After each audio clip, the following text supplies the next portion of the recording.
চাঁদাবাজ গোষ্ঠীর অভয়ারণ্যে পরিণত হয়েছে।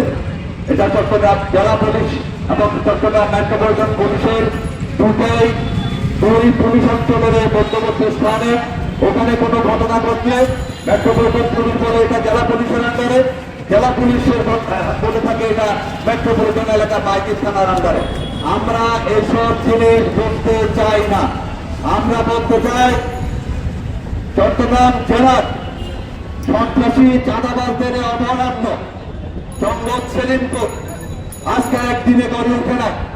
এটা বিভিন্ন সময় রাজনৈতিক নেতৃবৃন্দের ছত্রছায়া থেকে প্রশাসনের পুলিশ প্রশাসনের নির্লিপ্ততার কারণে চট্টগ্রাম এবং চট্টগ্রাম জেলার সমস্ত সন্ত্রাসীরা ওখানে আশ্রয় নিয়ে থাকে। গত 10 বছরে এ পর্যন্ত জঙ্গল সেলিমপুর এলাকায় 7 থেকে 8 জন মানুষ খুন হয়েছে। বসুন্ধরা টিস্যু অশুদ্ধতার বিরুদ্ধে এক বিন্দুও ছাড় নয়।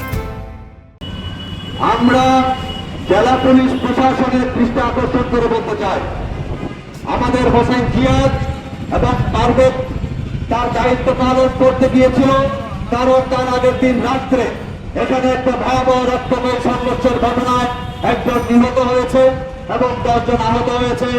এই ঘটনার পরবর্তী ফলো-আপ নিউজ করার জন্য সেখানে গেলে সন্ত্রাসী গোষ্ঠীরা তাদের উপর হামলা চালায়, তাদের ক্যামেরা কেড়ে নেওয়া হয়, তাদের প্রফেশনাল আইডি কার্ড কেড়ে নেওয়া হয়, তাদের মানিব্যাগ কেড়ে নেওয়া হয়, তাদের মোবাইল কেড়ে নেওয়া হয়।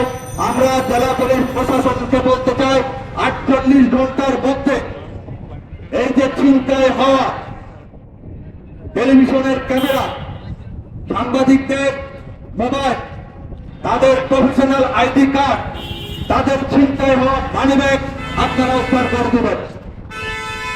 আমরা আপনাদেরকে দাবি জানাচ্ছি 48 ঘন্টার মধ্যে এগুলো আমরা আমাদের প্রফেশনাল এইসব ইকুইপমেন্টস ফেরত চাই। অবস্থা না নেন তাহলে আমি বলবো এখানে যারা আছেন আপনারা কঠোর কোনো পদক্ষেপ নেন। আপনাদের পাশে আমি ব্যক্তিগতভাবে আমার সংগঠনের পক্ষ থেকে, আমার চ্যানেলের পক্ষ থেকে, আমার যারা সহকর্মী আছে সকলের পক্ষ থেকে আমি আপনাদের সাথে সহমত পোষণ করবো, আপনাদের পাশে থাকবো।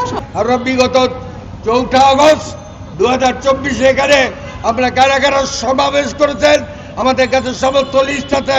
ইতিমধ্যে সমস্ত লিস্ট আবার নতুন করে প্রকাশিত হচ্ছে। আপনারা কিন্তু সাবধান হয়ে যান। আমরা কিন্তু ফেসিবাদের বিরুদ্ধে লড়াই করেছি, এখনো লড়াই করব, আগামীতেও লড়াই করব। কোনো নতুন ফেসিবাদের যাতে জন্ম না হয়।